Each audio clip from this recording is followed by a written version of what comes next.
I didn't My want people to know. story. But I guess that's how he caught on to it. So he's like, let me see your arms. I said no. So then he came over toward me and he put my arm and he looked and he just started crying. And then he was like, you're just like your mother. That's another story. I come from addiction. My parents were addicts too, but that's a whole nother story. And he's like, you were just like your mother. He started crying, saying all kinds of bad stuff. So when I seen how it made him feel, I tried to go cold turkey. Well, I ain't know nothing about this stuff, okay? I'm sitting there and I'm sick, and he's scared out of his mind, have no idea what to do for me. He didn't want to see me like that either. So this girl that I was getting high with came over to the house, and she was looking for me, and John opened the door. Sorry. He opened the door, and it's her standing outside, and she's like, well, where's Lala? And he's like, she's upstairs and she's going through it right now. She can't come downstairs. And she was like, going through what? And she was like, he was like, oh, she's trying to get off that stuff. And she was like to him, I guess she told him that if I tried to detox without medical treatment that I could die, which is not true. But that's what she told um, my kid's dad. So my kid's dad comes upstairs, and so does she, and they start explaining what she said to my kid's dad to me.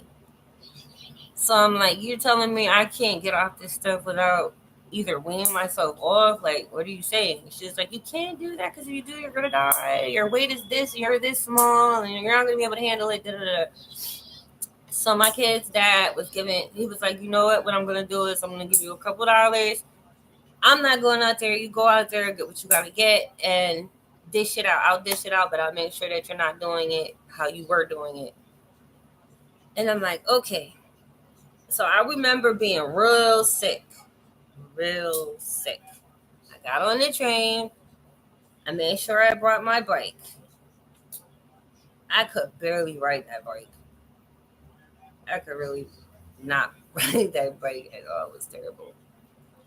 Um, so I get there finally, and I get what I needed to get. And before I even got home, I made sure I did what I had to do so that I could get home so I wouldn't be feeling the way I was feeling. So I get home, and he's like, okay, well, give it to me and I'll make sure you have such and such. But I was still lying to this man. He would give me the stuff, and I'd act like I'm not injecting it. Of course, I was injecting it. Because once you inject, even snorting it, it's not, you're still going to feel sick. I don't know why, but yeah. But I was still shooting it. So after some time went on, he's like, you know what, we can't do this no more. We're going to have to find you a treatment. We're going to have to figure out some way to get you off of this stuff because I am not giving you money to go out here and put poison inside of you. You're not doing that.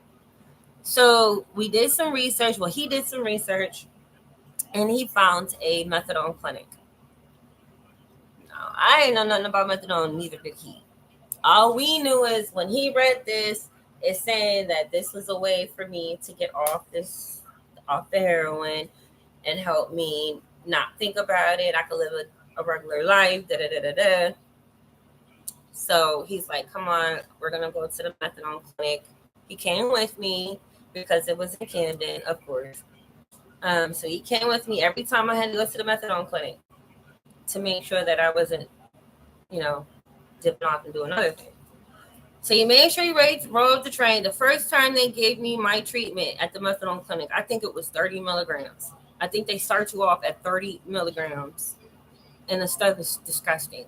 They make you drink it in front of them, and then you got to show them your mouth or drink some water to make it. So I take the medicine, and then we leave. We go and get some coffee across the street, and then we're getting ready to get back on the train. So I'm drinking the coffee. Next thing you know, I start getting really tired. really tired. I think it was because I drank the coffee, not knowing that that hot liquid, was going to intensify it. But when we got home, I slept for 3 days, 3 days straight. It scared the crap out of Jonathan. So he goes to the library and he starts researching on methadone. And I remember him saying, he comes home and he's waking me up. He tries to wake me up. And he's like, you got to get off this stuff. You got to get off this stuff. This stuff gets into your bones. It's worse. It's worse. You got to get off this stuff. But I'm already like, got it into my system. Like, we've been going. Not something you could just get off of. But at that time, I didn't know. So I'm like, okay, you want me to do what? He was like, I just need you to get off the methadone. And I'm like, okay. So I did try to get off the methadone by myself. I spiked fevers. I think my fever got higher every day. I tried to get off of it. I couldn't get off methadone by myself. That right there could have killed me. So since he didn't want me on the methadone, I remember I went out. I went to get my drugs. When I came back, there was a note on my pillow that said, we love you very much, but we can't do this anymore, and we're going to leave, and until you get better. I looked around the house. My kid's stuff was gone, and he was gone. Right then and there, I was hurt, mad, lost. Made my addiction 10 times. He took my kids from me, and just left. I understand he did try to help me. And listen, this was a long time ago. But he left and he took my kids, and my addiction got worse. So at that time, I just really didn't care anymore. I didn't care. We was still talking to each other, but I think I didn't see my twins for like 4 years. 4 years throughout the whole addiction. I would see him, but I wouldn't see my twins. And yeah. So anyways, when that happened, when he ended up leaving me and taking my kids, and my addiction got the way it did, I stopped doing the normal things like paying rent, making sure my bills were good, stuff like that. So I ended up losing my house. I lost my car and my income, literally in 3 months after he left, because my addiction got that bad. So I ended up moving to Camden, New Jersey, where I was getting high at, wanted to be closer, and I started living on the streets or wherever I could, hallways, anywhere I could sleep, and just was getting high because I really did feel lost at that time. I felt like, I don't know, I just felt lost. So anyways, after time went on, I say about 2 years went on, and I said to myself, I can't do this no more. So I ended up packing up everything, and I called my dad. I have my biological dad and my biological brother. I called them, and they helped me go to Florida. So I ended up going to Florida for a good, I think I left for 3 months. I was in Florida for 3 months. Doing really good. I got clean. I did it cold turkey. I love the fact of being in Florida. It was different. Plus, it was warm. It was by the beaches, stuff like that. That's like everything I could want in one. So I was in a good place. But I missed my kids because my kids were still in Jersey. So when November came, I was going to take a little trip for Thanksgiving to go visit my kids. I wasn't going to come back to Jersey thinking that I was going to stay, but that didn't happen. I ended up coming to New Jersey for Thanksgiving, and I ended up meeting someone. What, like the same day? I think the day I came back. No, the next day I came back morning time because I had went and brought them cigarettes. Remember, my grandmother house, and I started messing around with him. But I also came back because I wanted to see my kids, and he wouldn't let me see them. So I relapsed and started getting high again. The guy that I met, that I was happy with, I basically kicked him to the curb and stopped trying to mess with him, even though he came around and kept trying to wonder what he did wrong, and he didn't. I just didn't want him to see what I was doing. Plus, being at it, you can't be in a relationship. Um, so I basically cut him off, and then I started getting high, back on my high binge. My brother, like, what's going on? Like, why didn't you come back? I literally left everything in Florida, everything, paperwork, clothes, shoes. I just came down here with a few things and stayed and left all my stuff in Florida. But anyways, so then finally, in my getting high binge, I noticed that my boobs kept hurting really bad. So something told me to take a test. I went to go take a test. And when I took the test, when I looked at it, I only seen one line and I felt really relieved. I'm like, oh my God, I'm pregnant. Yay, thank you, Lord. Hallelujah. So I, do my business, get off, get up, pick up the test. It's two lines, not just one line, it's two lines. So I'm here, I am pregnant, but I'm on drugs. I was sitting there like, how did this happen? Well, we all know how that happened. So that day, I took the test over to the guy that I was messing with, and I remember it was really, really, it was snowing. I just hate that day, and I went out there anyways. I put the test in a bag and I handed it to him. I think I stayed out there with you for a couple minutes, and then I went back home. So I got this conscience on me every day, eating at me as I'm doing my drugs. Like, I'm pregnant. What am I gonna do? So I went to Cooper Hospital.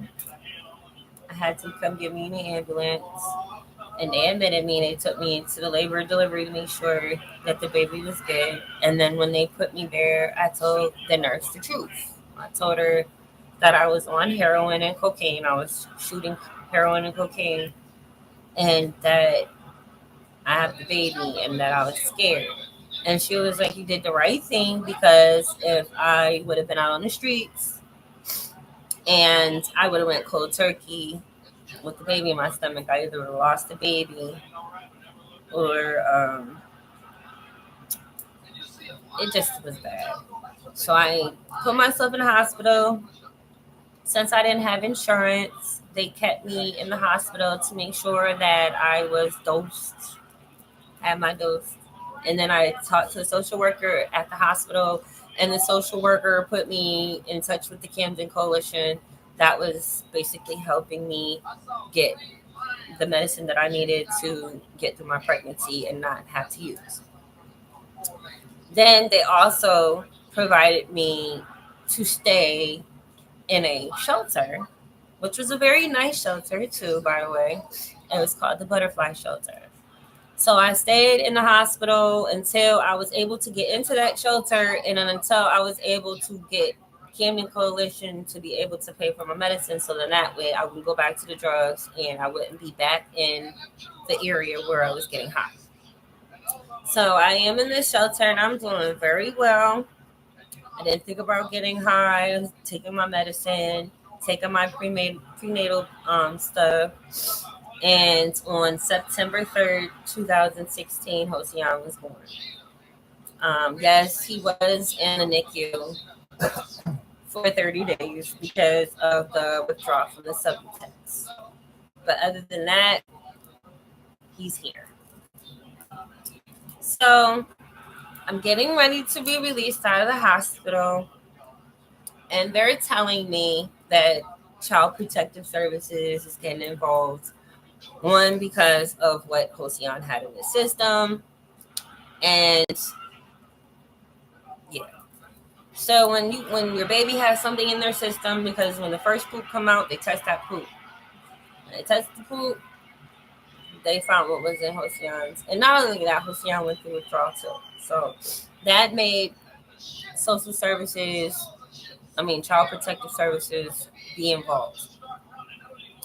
The reason why I had to be supervised is because one day I was with my boyfriend, my kid's dad, that I am with now.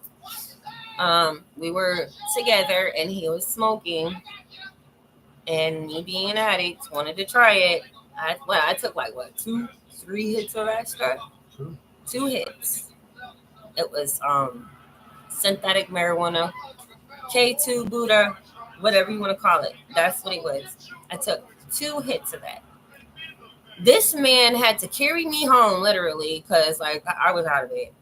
And then when I got back to the shelter, the people were downstairs, and this was after I had Hosian. I was not pregnant. The people were downstairs, and I was sitting downstairs because I didn't feel like I could go up the stairs.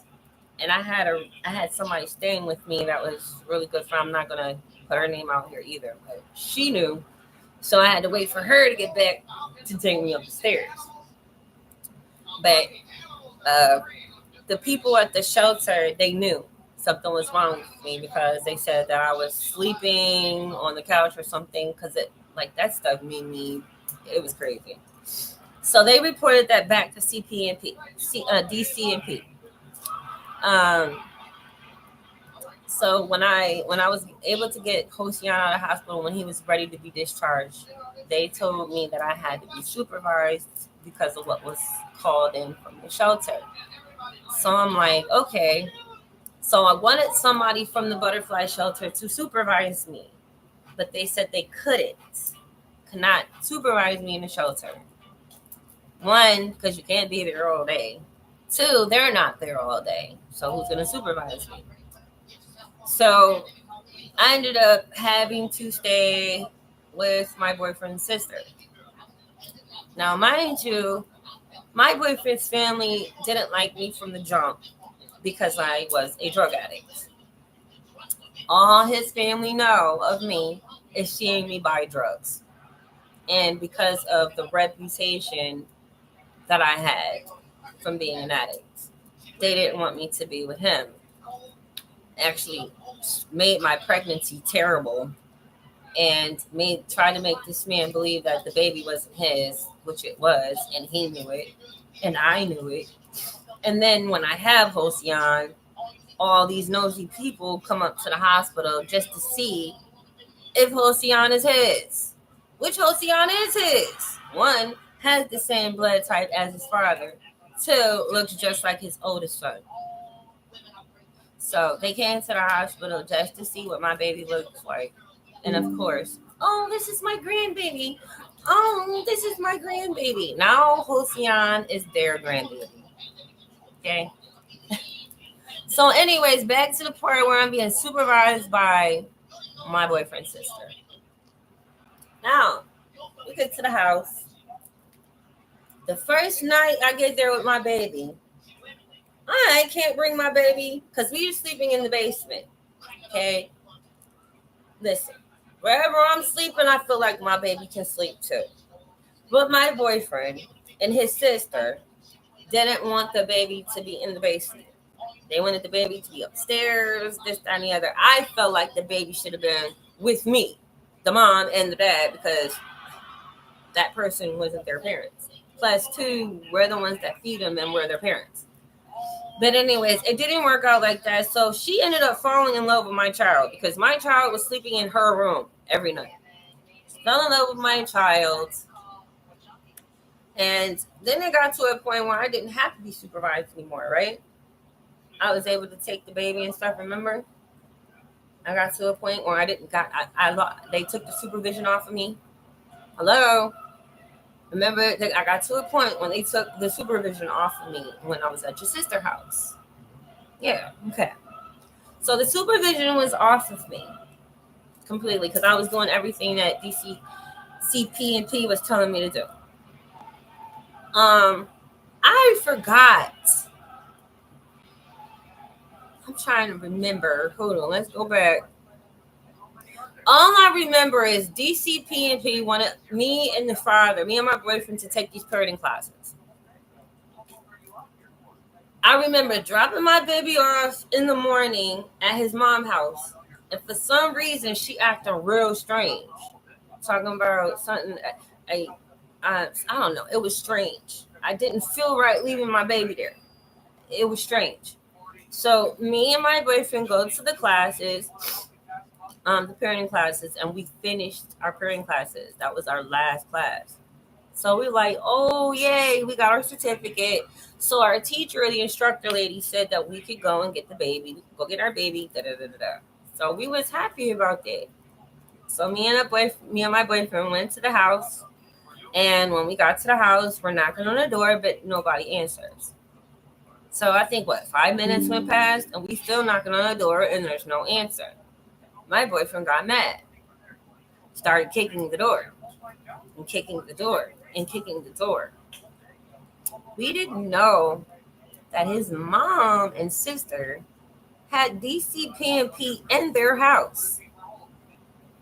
Why they had DCP&P in their house was because they said that I had a needle and that I was shooting drugs and that I was doing it in their house.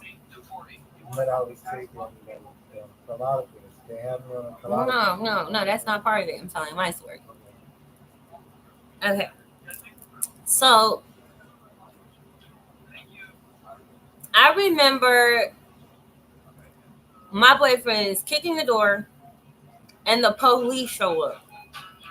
Finally, these people open the door and there's 2 intake workers in the house. They come out with my boyfriend's mom and sister. And finally, here comes my baby. I went to go grab my baby. A police officer pried my baby out of my arms at 5 months old because they said they heard gunshots. Gunshots. They heard gunshots. They took the baby from all of us. From all of us. Put my baby in some dirty home. Dirty home. And it was on a Friday. It had to be on a Friday.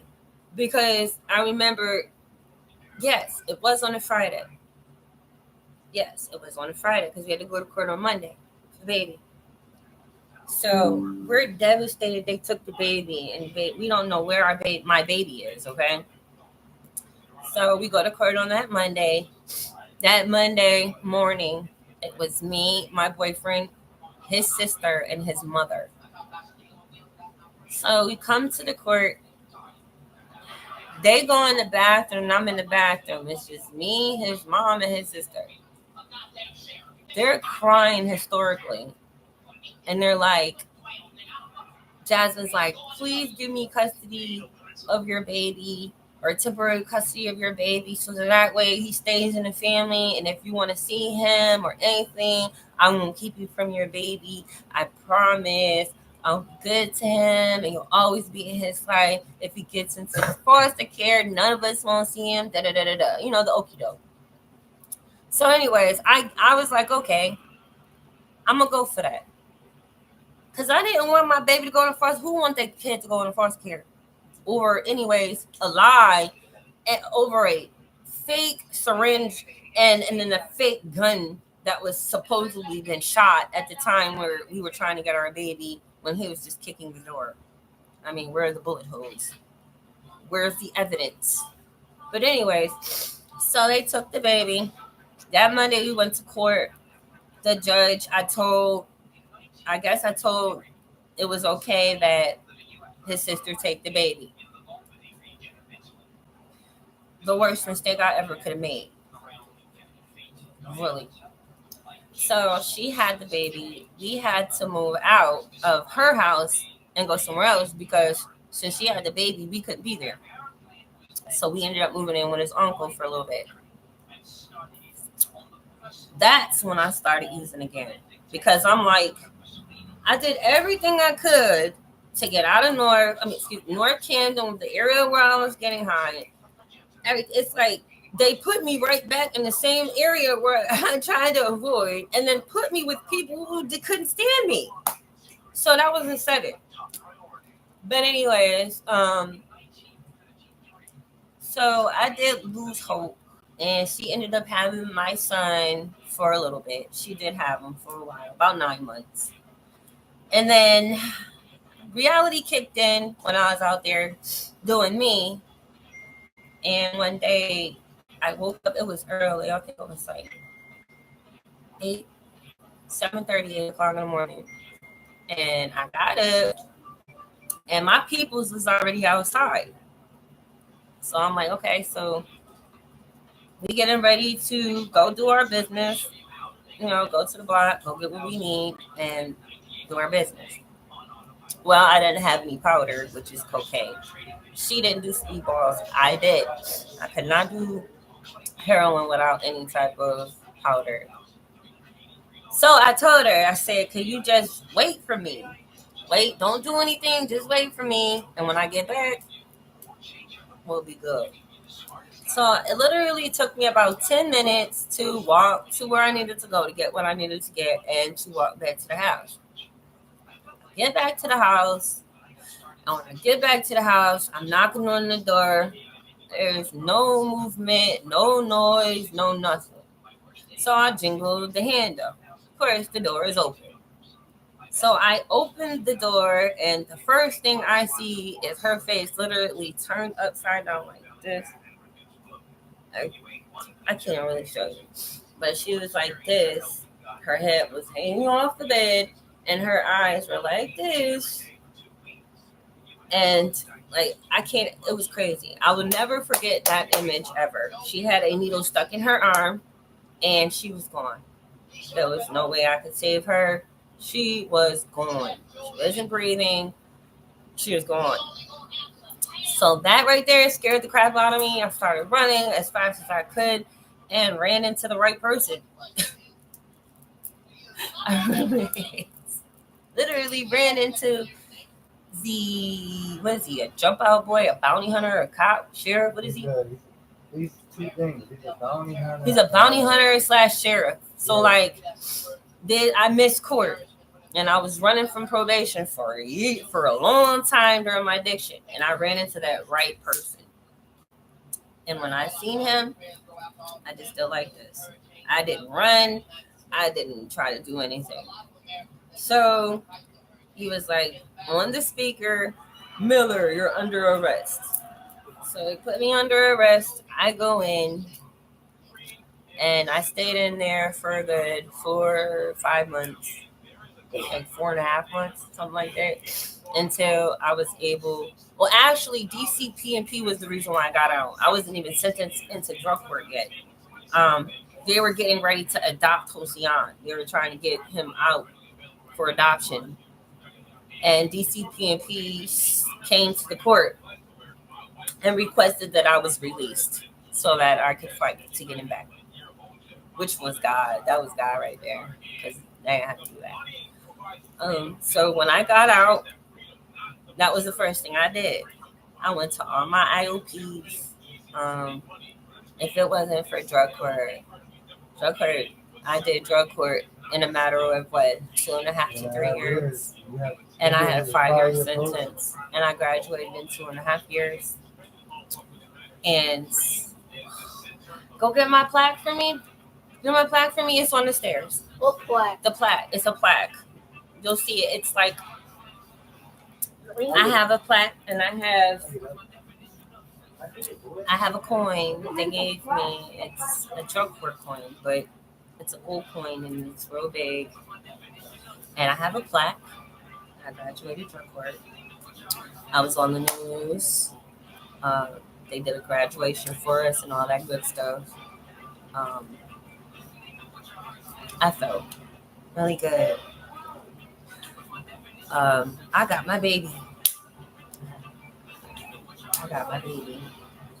There was a person that came back into my life when I was clean and helped me. And helped me with an apartment. I got my apartment and I got Hosian back. And Hosian's been with me ever since. Hosian is now 7. And I have 2 other kids. Liliana and Jeremy. Yes, it was. I had my plaque on the stairs. Then somebody moved it. Well, I'll post my drug court plaque as soon as I can find it. It's somewhere around here.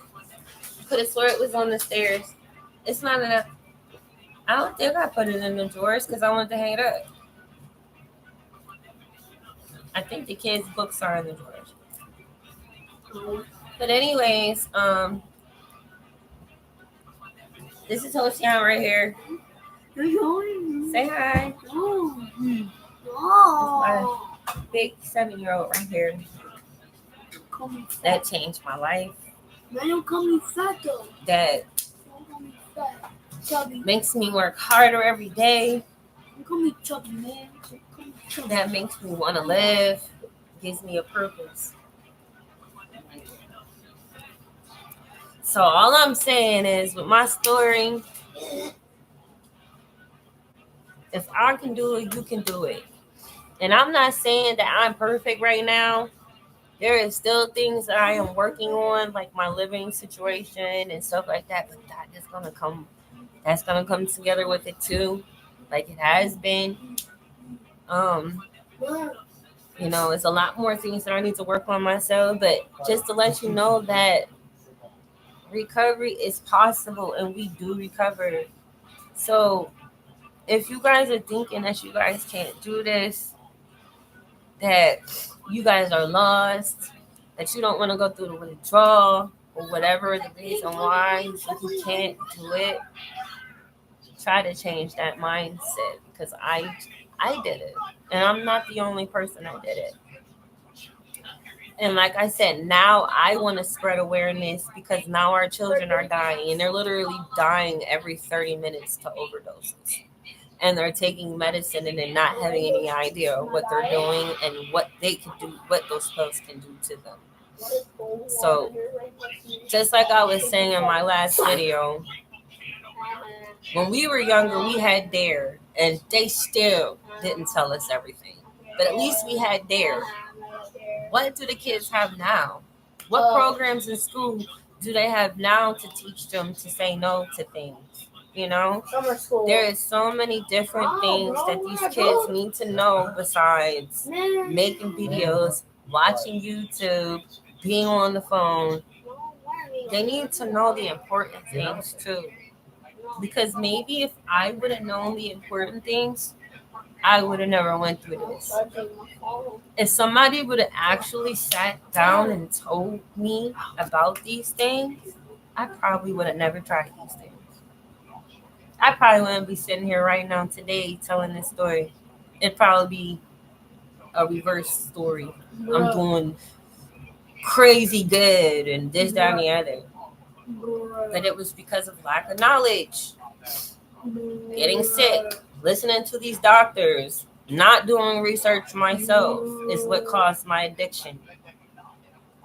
So I hope you guys enjoy my video. And yes, I am going to be using my platform to spread substance abuse awareness. I feel like our children need to know. They need to know. Even when they're diagnosed at an early age with something, they need to know. Goku. I didn't know, but we don't teach our kids who will. The streets, they're not succeeding with that. So again, thank you for watching my channel. I hope you enjoyed this video. If you do, please subscribe to my channel for more. Until next time, I love you all. Mom, tomorrow I'm just gonna go on YouTube. I'm just gonna go on YouTube and I wanna find this thing.